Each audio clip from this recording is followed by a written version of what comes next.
Godātie promocijas padomes locekļi, cienījamie klātesošie.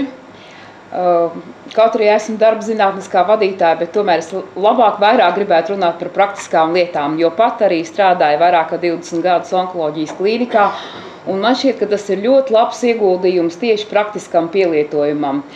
Jo mums ir vienmēr bijušas grūtības varbūt izvēlēties, ko tieši izvēlēties, cik daudz izvēlēties, un šajos finansiālos apstākļos vēl jau vairāk. Tāpēc, manuprāt, no šī aspekta raugoties ir ļoti cienījami, kad ir tik daudz šīs praktiskās rekomendācijas, un labi, ka tās ir akceptētas arī citu valstu paraugu kopās, kur iznāk pat dažbrīd vēl labāk rezultāti nekā varbūt mums pašiem. Un katrā ziņā ar Ronaldu strādāt bija ļoti viegli, jo tiešām viņš ļoti intensīvi un daudz darīja pats. Ja kāda ideja tika apspriesta, tā tūlīt tika tālāk apaudzēta un virzīta tālāk, tā kā faktiski es novēlētu katram tādu doktorantu. Un arī tas rezultāts varbūt tāpēc mums iznāca arī tik strauji faktiski, un neskatoties uz to, kad tomēr paralēli studējot vēl rezidentūrā un apgūstot šo te apakšspecialitāti, kas ir gan komplicēta, sarežģīta, gan no laikietilpīga, un arī no tehniskā viedokļa grūts ir šis ķirurģijas darbs.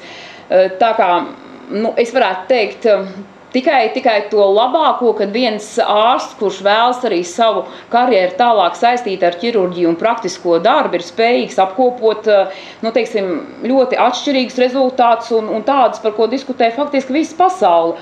Un šobrīd, runājot par šo te agrīno diagnostiku un biomarķieru lietām, no seroloģiskā viedokļa ir ļoti grūti par kaut ko izšķirties, jo ir tik milzumi daudz, visi citi faktori, kas ietekmē vienu vai otru imunbioloģisko procesu organismā. Un, protams, tas bija grūti šo tā, ja varētu izteikties, tā salikt pa plauktiem un pa būrīšiem, jo tā doma mums bija tāda, lai mēs redzam un varam turēt rokā vienu A4 formātu lapu, kur ir dara tā, ja šādi. Un, protams, šai laikmetā nekas nav iedomājams bez interneta vietnes, un par to man prieks, ka tiešām šis kalkulators jau tur ir, un profesora Rezeberga viņu ir pārbaudījusi. Tā kā es gribētu ļoti pateikties visiem, kas ir piedalījušies šajā procesā, protams, jau sākot ar pašu Ronaldu, noteikti ar viņa slimnīcas kolēģiem, jo bez ginekoloģijas nodaļas kolēģiem tur nekas nebūtu bijis. Un īpaši pateicības vārds doktorei Marijai Zvaigznītei, jo tas lielais ieguldījums, un mēs zinām tie, kas tur strādājam daudzus gadus, kā doktora Zvaigznīte, ir ārsti, kur necietīs varbūt paviršības un nolaidības, un viss tiek sakārtots, tā kā tam būtu jābūt pacientu labā, par ko man ir ļoti liels prieks.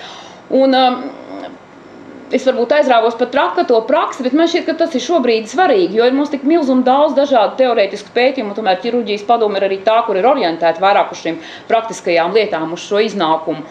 Un to, ka mums ir slimnīcā gana laba arī izglītības daļa, kur vienmēr ir sniegusi, teiksim, palīdzīgu roku, ja ir bijusi kaut kāda vajadzība, to es gribētu arī atzīmēt. Un, protams, es domāju, ka milzīgs ieguldījums ir Ronaldu ģimenei, jo bez tāda atbalsta jau nekas lietas neiet uz priekšu.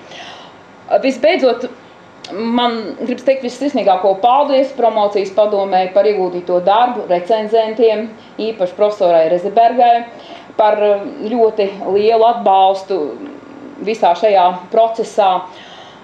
And I would like to express my gratitude to Professor Duffy for coming here to Riga, to our university. Thank you very much, Professor. Un paldies visiem klātesošajiem. Paldies! Paldies!